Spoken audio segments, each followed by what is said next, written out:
special effects. They're taken very seriously up here.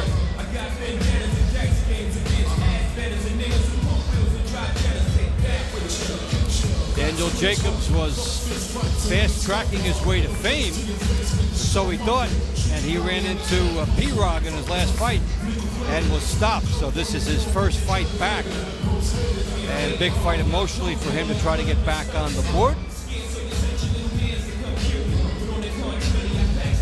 And Jesse Orta is 7-13-2 with 4 knockouts. Damn, you're handsome. So we'll see how this all plays out. They want to do this. I don't believe them. I said my only concern is it's got to be interesting to see how a guy comes back off a knockout loss. Crowd of about 16,000 expected to jam this place before it's all over.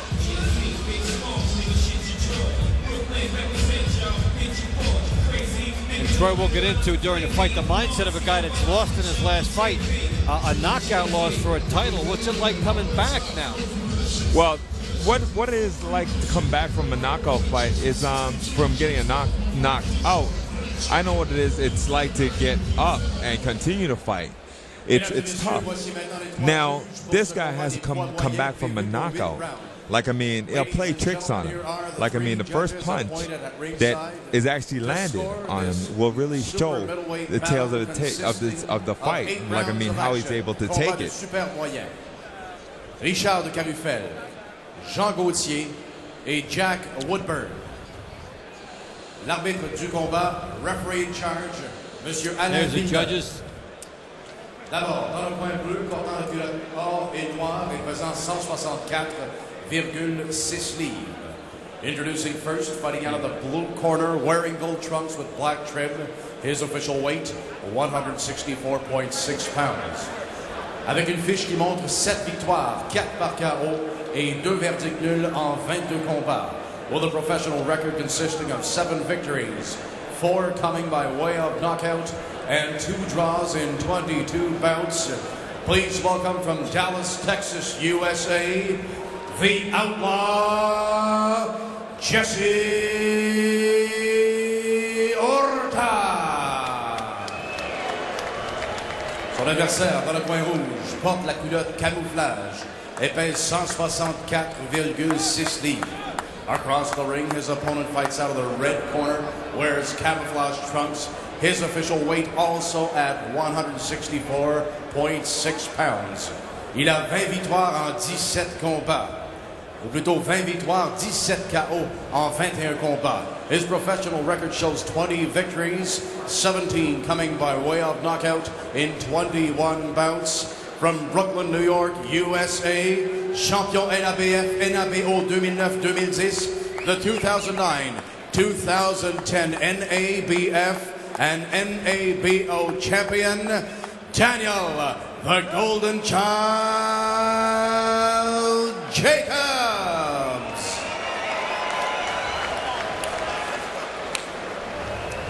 Well, gentlemen, So you receive my instruction. Daniel Jacobs, a 2006 U.S. Amateur Middleweight Champion, a 2005 National Golden Gloves Middleweight Champion, and any language that you watch boxing in, they tell you to protect yourself at all times, and they indicate where the punches might be if they're low, and any objections have often been voiced in the dressing room beforehand. So, hey, if you're going to watch this on a global basis, some of the key referee instructions. And here we go. Daniel Jacobs against a guy who's never been stopped. Let's see if that happens here.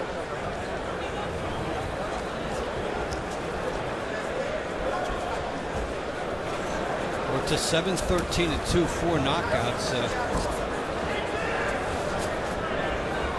Hey, what do you think is more important, to get a statement victory via an early knockout in a fight like this, or build up your confidence in a lopsided decision win?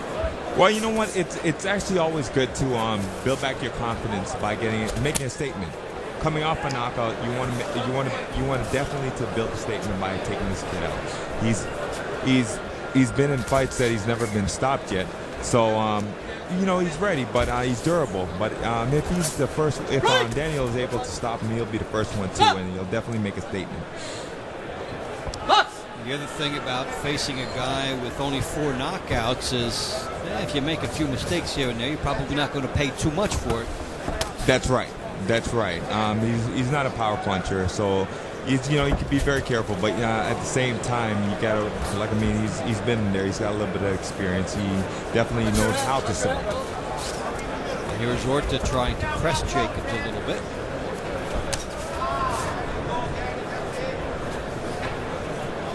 It's interesting when you watch a fighter who has been stopped in his last fight, and little by little they try to put different little things into his offense. First, let's just make sure the jab's okay. Let's just make sure the movement's okay. When you look at Jacobs here.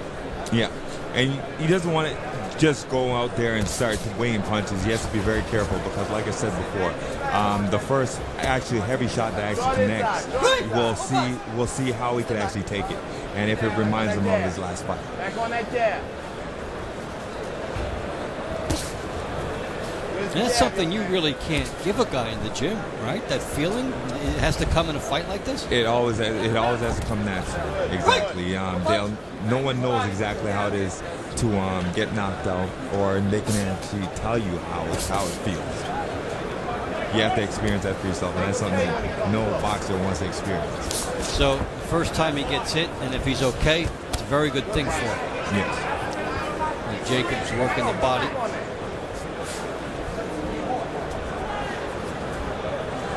Jab, jab. Don't walk in. Jab. There you go. There's a couple jabs being thrown by Orta. Good body shot. Step closer. Good jab. Jacobs stepping to him Don't lean in. and jabbing as we wind down the opening round.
Second round action, Daniel Jacobs and Jesse Orta. Scheduled for 8 rounds. Jacobs coming in 20-1, 17 knockouts. Orta 7-13-2, 4 knockouts. Don't make them brave, Danny. Jacobs is a celebrated amateur from Brooklyn, New York. Orta from Dallas. More or less a durable guy. You're right.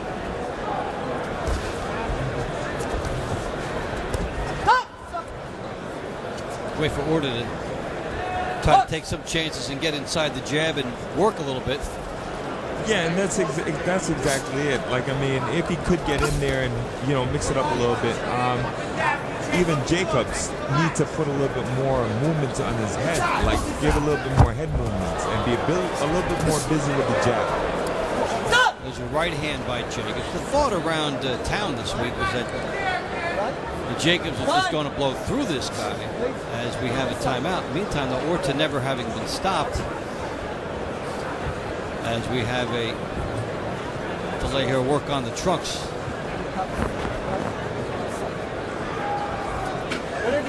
I mean, you sure hope that they're not too loose. Well, they look pretty good. They look tight enough to the waist, so hopefully they are not too loose. And also, if they're a little bit too tight, that could also cause a problem because they cut off the circulation of his breathing pattern. left hook by Jacobs, and now he starts to open up a little bit. We see 2 punches coming from him for the first time. That's it. Step in, baby. It's kind of like gradually stepping your way back into the water. That's right. That's right. He's taking his time. His corner, I guess his corner pretty much let him, told him to, you know, take his time and just try to set things up. And once you set things up, it will come. Flip. Hey, payment time. Body's open. And body shot. And coming upstairs. And you were talking about setting something up, and we heard the corner say payment time. You can set it up, work that body. Make him break, man. Make him break.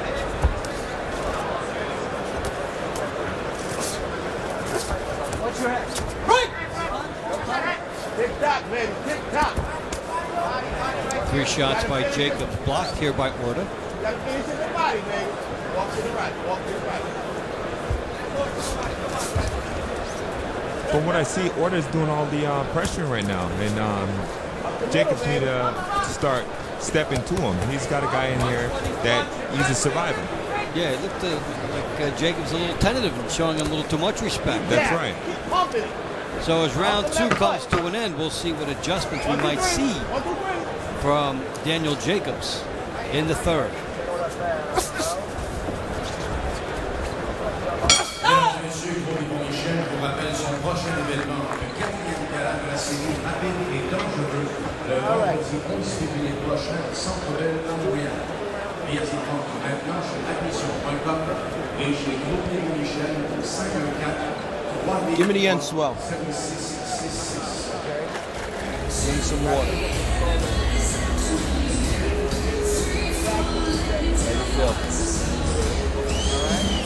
Continue to walk to the right. Crowd's going to fill up here.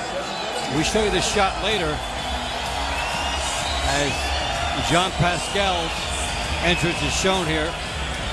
Take note of those few empty seats you saw.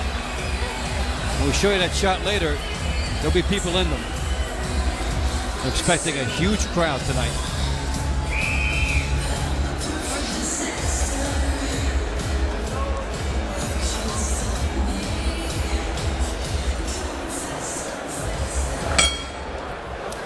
Third round action from the Colisée Pepsi here in Quebec City. Quebec, Canada. Dave Bontempo and Troy Ross with you. Use your jab. Take a look at the trunk colors and the advancing stage here of Jesse Orta. It's like he's playing the straight man in this comedy act. He's doing the work to get to Jacobs, and Jacobs is trying to get the payoff. Jacobs right now, he still doesn't seem too comfortable since the last loss, because right now he's letting Orta come to him when he should be stepping to this guy and trying to get him out of there, because this is his comeback fight. He wants to make a statement. He needs to make a statement. And it looks like a real defensive posture here for Jacobs. The circle, the lateral movement, actually making the guy come to him. Yeah, you're the guy with the 17 knockouts, and the guy with 4 knockouts is coming at you. Exactly.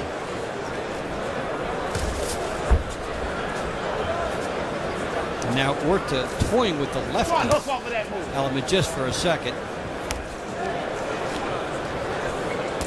Now, what do you think when you're fighting someone and you see the guy toying with a style switch? That just means he's a little bit too comfortable in the ring, and you got to make it tough for him. So you have to make it uncomfortable, make a fight he doesn't want. Exactly, because he's in there, he's relaxed, he's actually stepping to Daniel, and Daniel's just trying to keep him off, like he's making it a harder fight than it really is. If you double jabs and some power shots, and he could make this different situation for himself. Jab, working the body here right now. In the meantime, if you're Jesse Orta and you're seeing this from your opponent, you're the guy coming in there supposed to be the opponent, and you're watching the other guy do this, what's going through your mind? Well, the thing is, right, with Orta, Orta, you don't want to give Orta a chance to think that he could actually win the fight. And that's what Jacobs is doing right now. He's giving Orta a chance to even think that he can win this fight. When you got a guy in there that has a losing record or has a few losses on his record, you don't want to give them that opportunity to think that they can actually win this fight. You remind them in the opening round that you're 7-13. That's right. But if you don't take care of business right away, the guy might start to think, hey, this is the night I become 8-13. That's right. He's building up his confidence. Mexico, drop it downtown. Jacob started to pour a couple shots in here now. A little bit of an abrasion underneath the right eye of Orta.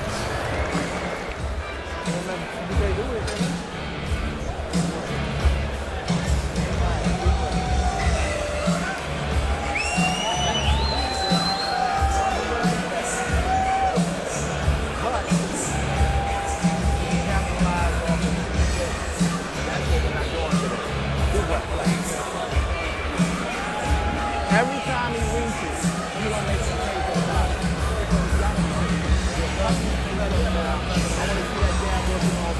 Here's some action from that last round with Jacobs trying to find if the uppercut will work for him. And he's doing a good job. He's doing a good job. He's landing the punches.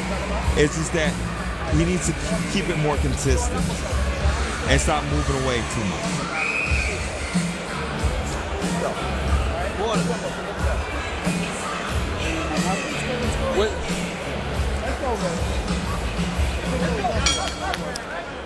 And we start round 4, scheduled for 8.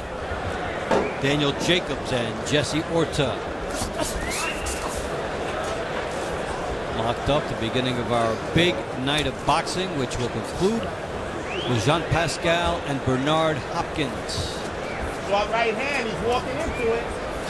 Different storylines to be waged on the undercard then leading up to the main event. For Daniel Jacobs, Come on, man. can this be a redemption from a knockout loss in his last fight?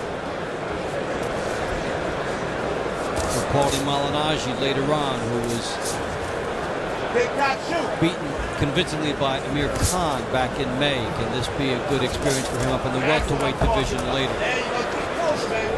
And then, of course, our main event.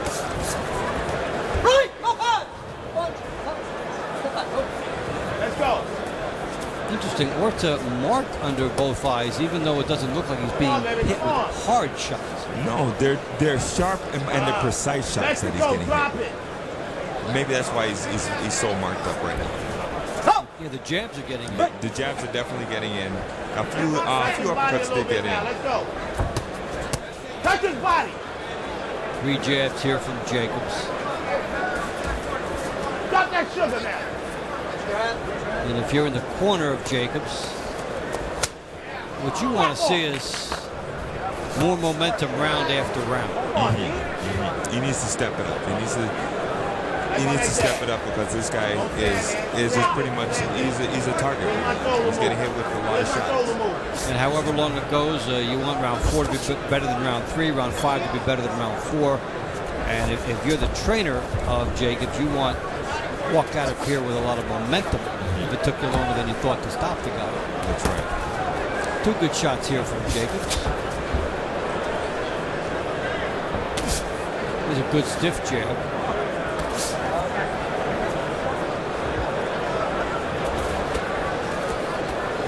Three shots pouring through here, and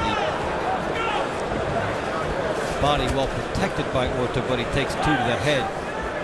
And now it's like a shooting gallery, and Jacobs goes left. Short uppercut, man. You don't pull back without firing. Come on, let's go. As the fight goes on, Jacobs is starting to look a lot more comfortable, more relaxed in the ring. Thank you. Body shot. And the change in styles is evident of what he wants to do here. And he's cutting down the distance a little more, seeing a bit more footwork. So for Daniel Jacobs, this is beginning to feel a little more natural as we head to the end of round 4.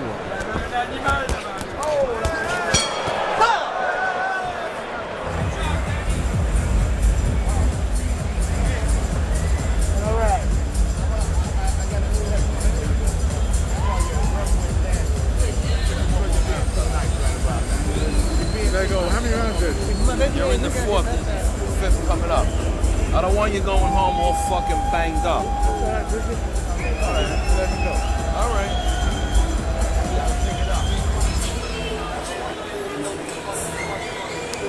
And here's some action from that last round with Jacobs opening up. Jacob is starting to feel a lot more comfortable, and he senses that the end is near. So he's definitely getting more comfortable. He's actually now becoming the aggressor, and he's letting his hands go. The corner of Jesse Orta also believes the end is near. They told him, we don't want to see you go home all banged up. Quick. That's right, and as a partner, man, you don't want to see your fighter going home banged up. It's not about that. So therefore, they want to encourage him as much as possible to get out there and box before they have to throw a towel in or something. Let his hands go. But Jesse Orta is on thin rope then with his corner as we start round 5. And if Daniel Jacobs continues to pound away, maybe the corner will stop this fight against Jacobs. Dave Bontempo and Troy Ross with you here from Quebec City. Just getting started on a long night of boxing that will include Bernard Hopkins and Jean Pascal.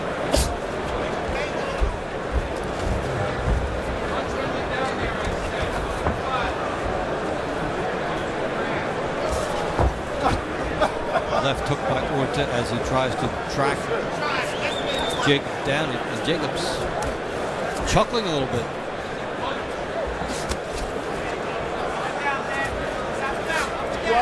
Jacobs is pretty much trying to show that the punch that Orta caught him with did not really phase him. And maybe so in this case, but more often than not, the smile betrays you. That's right. That's right. There's Jacobs. And Orta. Jacobs has Orta in the right spot, and what he needed to do was let his hand go just a little bit more. He had him in a good position. Come on, come on. Stay with his dad. Don't poke, Danny, don't poke.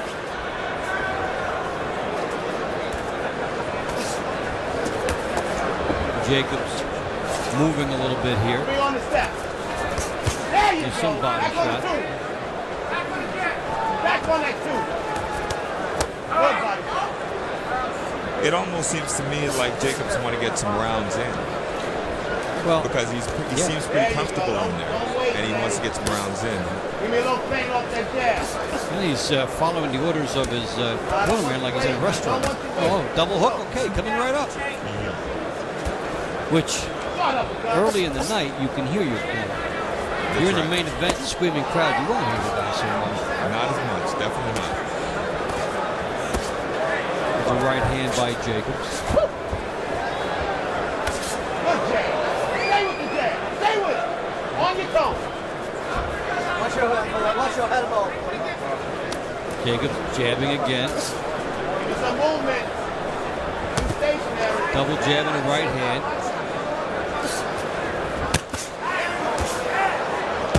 Now, Orta is cornered, and for the first time, Jacobs can do his best stuff, but Orta moves ahead, except for he moved into a hook that time.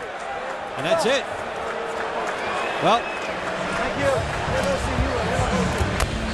the referee had an inkling of what Orta's people wanted, I think. That's right. They don't want the referee. I think he made a right decision because you don't want to see Orta get hurt even more because he wasn't really doing anything. Jacobs had another couple minutes to work with. Now look at that. In a fight which for 3 rounds it looked like he was doing very little. Look how he did mark up Jesse Orta. Yeah, like I said, he was landing very precise shots. And that's what the corner had been looking at, referee looking at that. And you have to sense the referee also took into account the disparity in the skill level of the fighters. That's right. That's right. Because Orta was not answering as much. He started off doing very well. He was the aggressor, and then slowly the tails turned. Look how he starts to get leverage here. That's right. He's definitely getting leverage on all the punches, and he's putting it together just right. Precise. He's landing it exactly where he needs to land it, and he's doing a good job. Now he's working the body. Yep. You see him jabbing to the head and then going down to the body. Exactly what you want to be doing as a boxer. And here at the corner, Orta stops the fight. Referee taking the instructions from Orta, and we showed you his trainer in the last round, his corner man, warning him, you know, pretty much it's your last shot to make a statement to stay in the fight. Otherwise, I'm not sending you home that way. Exactly. He went out there. If he had put a little bit more together this round, the fight would have continued. But he wasn't really answering all the Mesdames et punches. messieurs, le coin de And he was you could see him giving up. Orta abandonne le combat à la fin du 5e round. Ladies and gentlemen, Jesse Orta's corner throws in the towel at the end of the 5th round. The winner by TKO, le gagnant par KO technique, Daniel the Golden Child Jacobs. So Daniel Jacobs gets this one under his belt. What do you think of his performance overall?